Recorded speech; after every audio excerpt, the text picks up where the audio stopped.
பிள்ளை பெற்றவன் அந்த பிள்ளைய பார்க்காம போயிட்டாரே.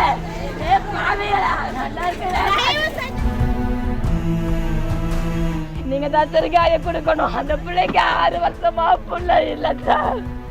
பிள்ளை இல்லாம கஷ்டப்பட்டு பெற்றுட்டு அவன் உயிரோட இல்லாம போயிட்டான்.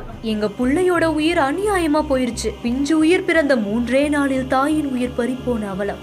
மருத்துவமனை வளாகத்தில் அமர்ந்து போராட்டத்தில் ஈடுபட்ட உறவினர்கள். குழந்தை 6 வருஷம் கழிச்சு தவணந்து பெத்த புள்ள சார். அம்மா குழந்தை பிறந்து 7 நாள் தான் சார் ஆச்சு, இறந்துட்டாங்க சார்.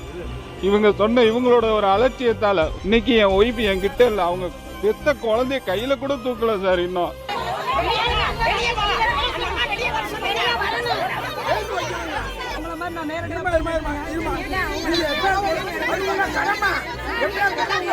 நார்மல் டெலிவரி பண்ணுவாங்களா, சிசேரியன் பண்ணுவாங்களா? சிசேரியன் தான் பண்ணுவாங்க. ஆனா வயிறு வலி வந்த புள்ளைய தேவையில்லாம ஞாயிற்றுக்கிழமை ஃபுல்லா அப்சர்வேஷன்ல வச்சாங்க. இன்னும் வலி வரட்டும்னு அவளை அப்சர்வேஷன்ல வச்சாங்க. எந்த ஒரு நியாயம் சார் உங்களுக்கு? சிசேரியன் பண்ற பிள்ளைக்கு வெயிட் பண்ண வைப்பாங்க அப்சர்வேஷன்ல? திருச்சி மாவட்டம் லால்குடி அடுத்து இருக்கக்கூடிய நகர் கிராமத்துல வாழ்ந்துட்டு வரக்கூடியவங்க தான் ஜான்சன் மற்றும் அவருடைய மனைவியான ஜெயராணி கர்ப்பமா இருந்த நிலைமையில தான் மகப்பேறு காரணமா திருச்சி புத்தூர் பகுதியில இருக்கக்கூடிய ஒரு தனியார் மருத்துவமனையில கடந்த 1ஆம் தேதியும் அனுமதிக்கப்பட்டிருக்காங்க. இந்த நிலையில தான் கடந்த 3ஆம் தேதி திங்கட்கிழமை அன்னைக்கு ஜெயராணிக்கு அறுவை சிகிச்சை மூலமா குழந்தையும் பிறந்திருக்கு. இதை தொடர்ந்து மகப்பேறானதுக்கு அப்புறமா ஜெயராணிக்கு வயிற்று வலி இருந்த காரணத்தால அது தொடர்பான சிகிச்சையும் அவங்களுக்கு கொடுக்கப்பட்டதாகவும் கூறப்படுது.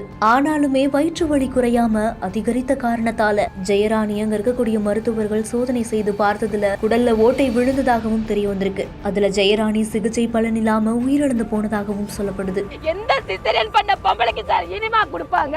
அவளுக்கு இனிமா கொடுத்தா சார் கொண்டிருக்காங்க. இனிமா அந்த பிள்ளைக்கு கொடுத்து அந்த மழை எல்லாம் அந்த புள்ள பிளட்ல ஃபுல்லா இன்ஃபெக்ஷன் எல்லாம் முடிஞ்சிச்சு சார். நீ வெள்ளிக்கிழமை சாயந்தரமும் அந்த பிள்ளை இங்கே தான் சார் வச்சிருந்திருக்காங்க. அவ செத்து 2 நாள் ஆச்சு சார். அவ காசுக்காக லட்சமா சார் 3 நாள்ல 7 லட்சம் கொடுத்துருக்கோம் சார். 3 நாள்ல 7 லட்சம் கொடுத்து காசு கூட போனா பிரச்சனை இல்ல சார். இன்னைக்கு அந்த புள்ள செத்து போச்சு சார். புள்ள 3 நாள் புள்ள சார். தாய்ப்பாலுக்கு வழி இல்லாம இருக்கு. இதுக்கு ஒரு நியாயத்தை வாங்கி கொடுங்க. நியாயத்தை தயவு செஞ்சு வாங்கி கொடுங்க. இந்த சம்பவம் தொடர்பா தனியார் மருத்துவமனையை முற்றுகையிட்டு உறவினர்கள் போராட்டத்திலையும் ஈடுபட்டிருக்காங்க. இது குறித்து போலீசார் அவர்கள் கிட்ட சமாதான பேச்சுவார்த்தையும் நடத்தியிருக்காங்க. இந்த சம்பவம் அந்த பகுதி முழுவதுமே பெரும் பரபரப்பையும் ஏற்படுத்தி இருக்கு. இந்த செய்தி குறித்து உங்களுடைய கருத்துக்களை கீழே ஷேர் பண்ணுங்க. மேலும் செய்திகளுக்கு நம்ம பிஹைண்ட்ஸை ஃபாலோ பண்ணிக்கோங்க.